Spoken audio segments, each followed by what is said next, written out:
PhD online class में आज आपका स्वागत है।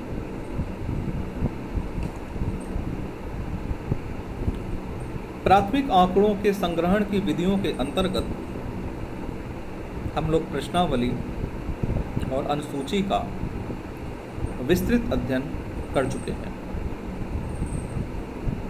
अब इसी क्रम में हम साक्षात्कार विधि का अध्ययन करेंगे। आज का यह व्याख्यान साक्षात्कार विधि का प्रारंभिक परिचय आपके समक्ष प्रस्तुत करता है, जिसके अंतर्गत हम साक्षात्कार की विभिन्न परिभाषाओं का अध्ययन करेंगे। तत्पश्चात साक्षात्कार की विशेषताओं को समझेंगे। साक्षात्कार को विभिन्न विद्वानों ने विभिन्न दृष्टिकोणों से परिभाषित करने का प्रयास किया है। विटलेस महोदय ने कहा कि साक्षात्कार वह सम्मेलन है जो साक्षात्कार लेने वाले और साक्षात्कार देने वाले के बीच घटित होता है।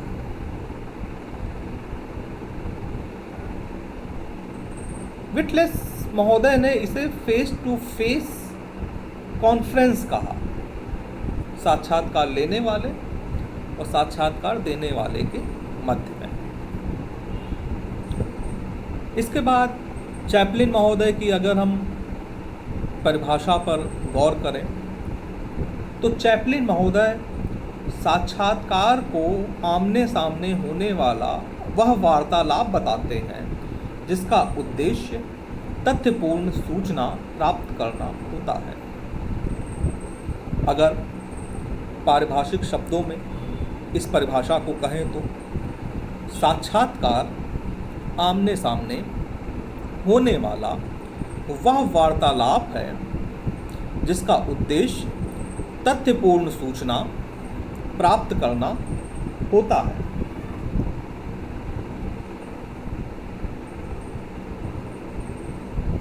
चैपलिन महोदय के बाद में कर्लिंगर ने एक विस्तृत परिभाषा साक्षात्कार की दी है।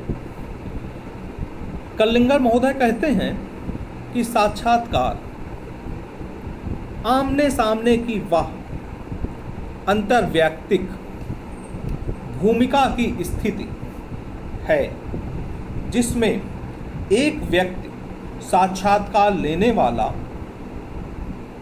साक्षात्कार देने वाले व्यक्ति उत्तरदाता से शोध समस्या से संगत उत्तर प्राप्त करने के उद्देश्य से नियोजित प्रश्न पूछता है।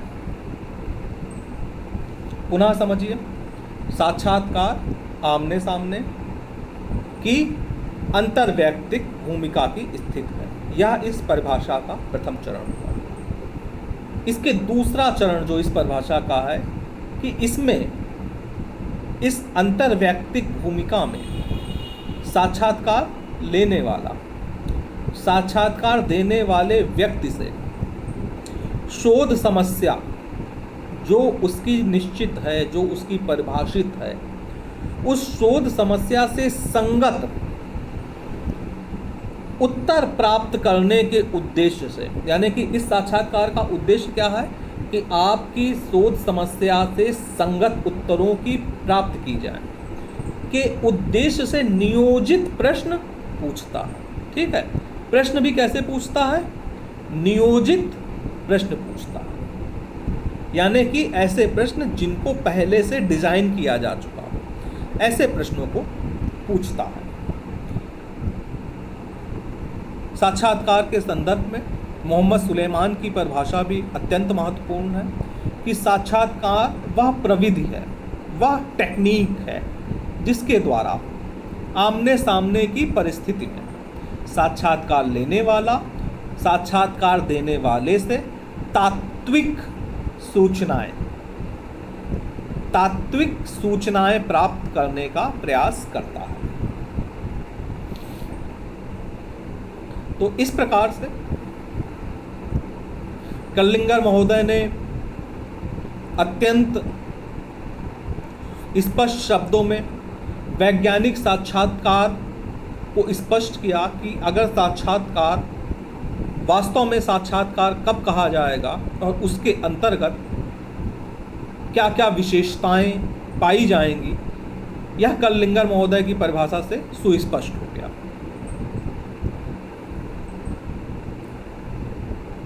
किसी भी साक्षात्कार में जो प्राथमिक आंकड़ों के संग्रहण से संबंधित है,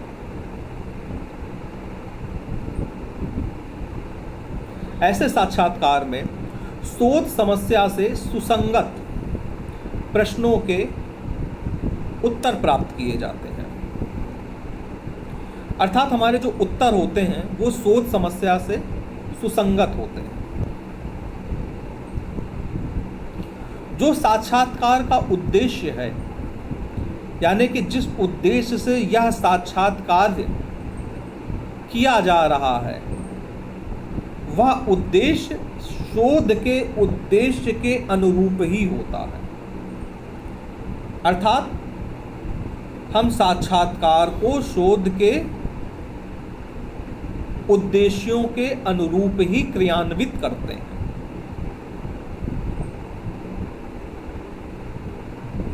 जैसा कि सभी परिभाषाओं से स्पष्ट है कि साक्षात्कार आमने सामने वाला, फेस टू फेस इंटरेक्शन, आमने सामने होने वाला एक वार्तालाप है, जिसमें साक्षात्कारकर्ता या शोधकर्ता प्रश्न पूछता है और साक्षात्कारदाता उत्तर देता है।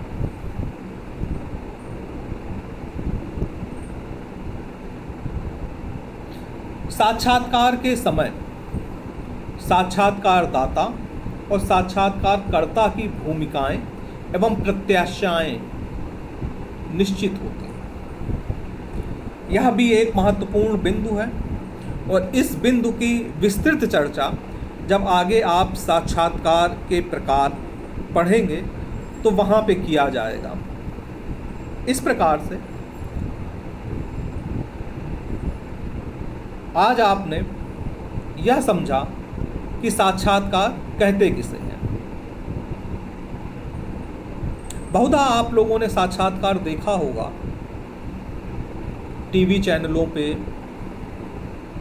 अखबारों में विभिन्न प्रकार के साक्षात्कार छपते हैं, उनको भी आपने पढ़ा होगा।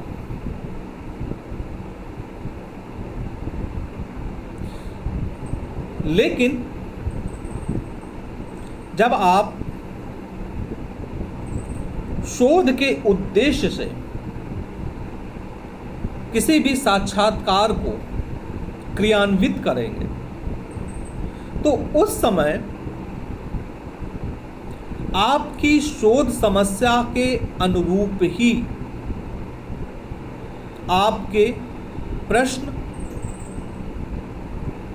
सूचनादाता से किए जाने चाहिए।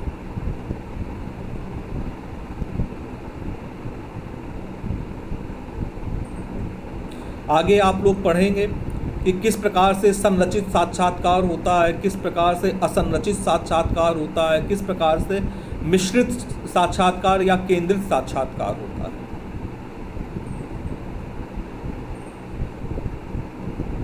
लेकिन जो महत्वपूर्ण तथ्य है या जो महत्वपूर्ण बिंदु है या जो महत्वपूर्ण विशेषता आपके साक्षात्कार में होनी चाहिए, वह यही है कि आपका साक्षात्कार आपकी शोध समस्या के अनुरूप हो और उसका आपके साक्षात्कार का उद्देश्य भी वही हो जो कि आपके शोध का उद्देश्य है।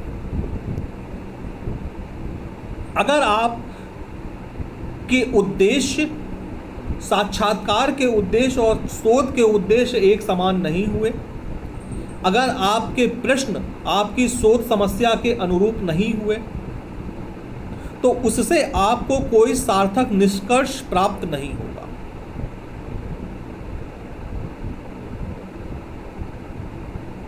इसी के साथ मैं आज के इस व्याख्यान को यहीं पे समाप्त करता हूं।